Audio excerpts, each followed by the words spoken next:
I went through a really intense period of mental, spiritual, physical burnout from around 2018 to 2023. And now as a mom of two, I've been working to rebuild and create a softer life after the fact. And instead of trying to make something fit my life that someone else created, like routines and checklists and planners and everything like that, I have created my own 7 soft rhythms that have really helped me recover from that period, as well as weather some other hard seasons of life that weren't quite as intense as what I went through from 2018 to 2023, but these were things that really helped carry me through and fill my cup and also take care of my home and my family at the same time. Honestly, this wasn't something I set out to create, but when I started making content to try and equip and encourage women with stories from my past of what I've learned and how I got through and how God carried me through, I looked back and realized how he brought it all together. And so I'm hoping that this will encourage and help you in whatever season you are going through. So this is what I call the soft 7 daily rhythms for an intentional life, or just the soft 7. It is essentially a checklist of 7 daily rhythms that I try to meet in my everyday life.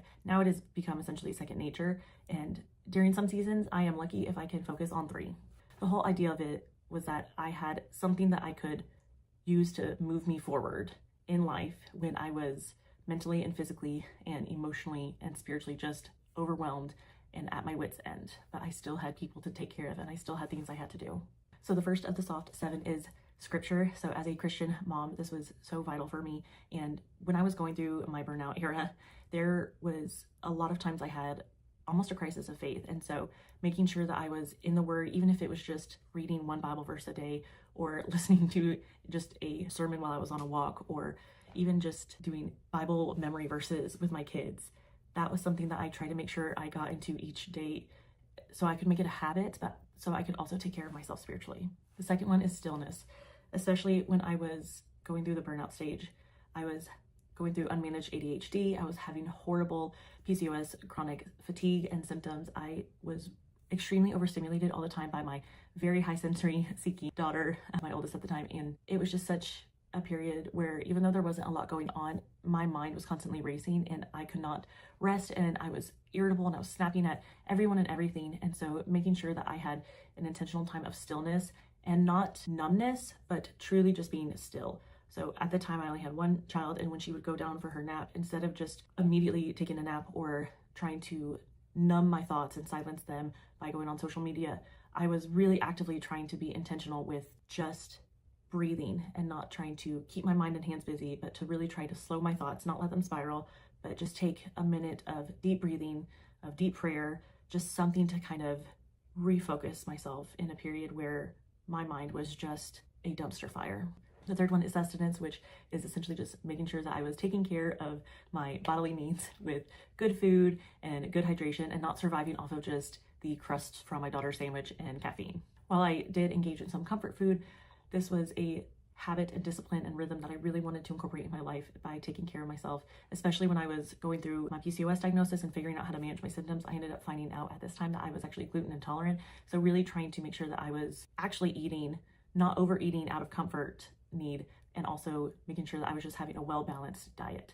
And that was something that was so helpful. I really learned how to just make a plate based on what I needed, a protein, a carb, a fat, a fiber, and that has actually helped really translate into how I make and prepare meals for my 2 daughters now. The 4th rhythm is steps, and that is essentially just a way of describing movement that brings me joy, or gentle movement. In college, I became really into weightlifting and I put on muscle really fast, and that's essentially all I did was just hang out with friends, work and study and work out. And once I got my PCOS diagnosis and I gained a bunch of weight while breastfeeding and I couldn't lose it, I felt so down and out about my appearance, and my mental health was already in the garbage, but my self-esteem just knocked it even further in.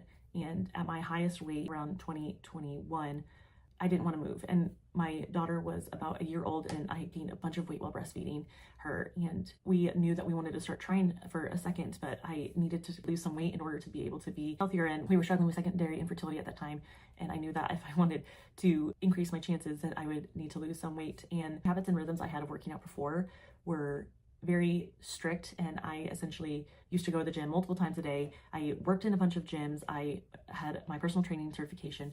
And I essentially just felt like it wasn't a workout unless I was sweating, had my heart rate just going crazy through the roof, or I didn't do a 45-minute strength training session 3 days a week.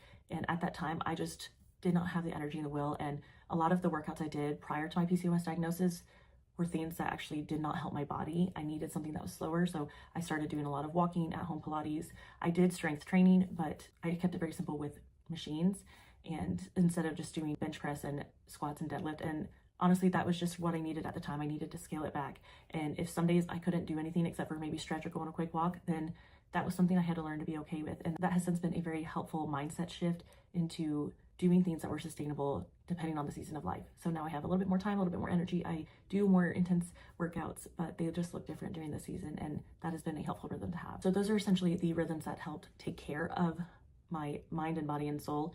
And as I started having more bandwidth, as I started doing the hard work and managing physical symptoms of chronic conditions and going to counseling and healing some of the spiritual and emotional and mental issues that I had, I started having more bandwidth to do things outside of just taking care of myself and my family. That leads into the next one, which is service, which is essentially doing something for someone else outside of your immediate family unit. That a lot for me looked like being able to volunteer in church. That for you might be something like getting involved with the community or helping a neighbor with something, but just trying to do something each day, whether it's even just saying a quick prayer for someone or checking in on someone or physically doing something for someone. That was such a helpful rhythm when I started being able to keep the ball moving on things. Doing something for others gets you outside of yourself. And that was something I also wanted to be able to teach my oldest at the time when I had just her. And now it's something I want to be able to teach and involve my whole family. The second to last one is story. And this one was more for just getting out of the narrative that is in your own head in life. So as someone who loves to read and write and create, that a lot of times looks like journaling and just getting a perspective on my own story from the outside looking in, or creating something that can help someone else and sharing my story, but with the purpose of helping others and not being self-focused. Or this can also look like being a part of someone else's story or hearing someone else's story.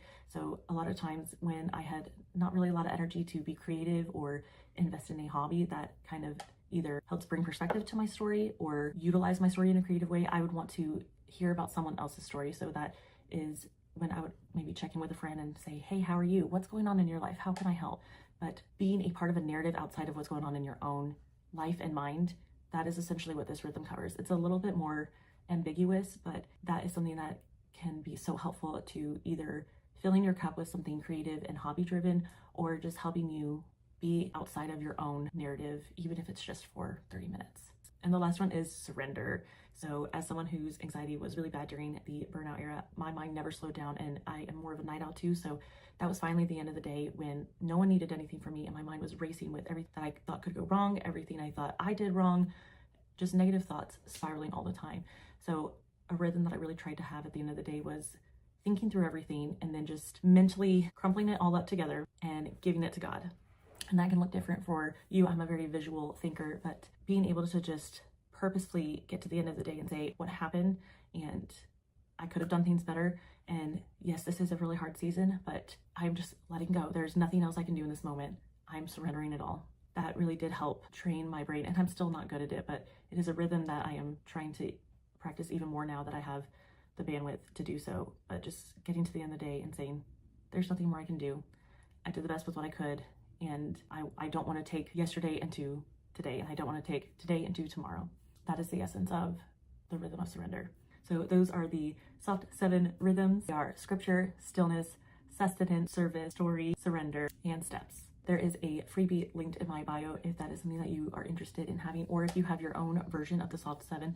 I would love to hear what your rhythms are for just helping you reach your goals and just take care of your mind, body, soul, and family. If you are going through burnout, or if you are just trying to rebuild after burnout, please know that you're not alone. And if there's anything that you can get or glean from my story, is that God will see you through, and He has a bigger purpose, and you are not alone in this.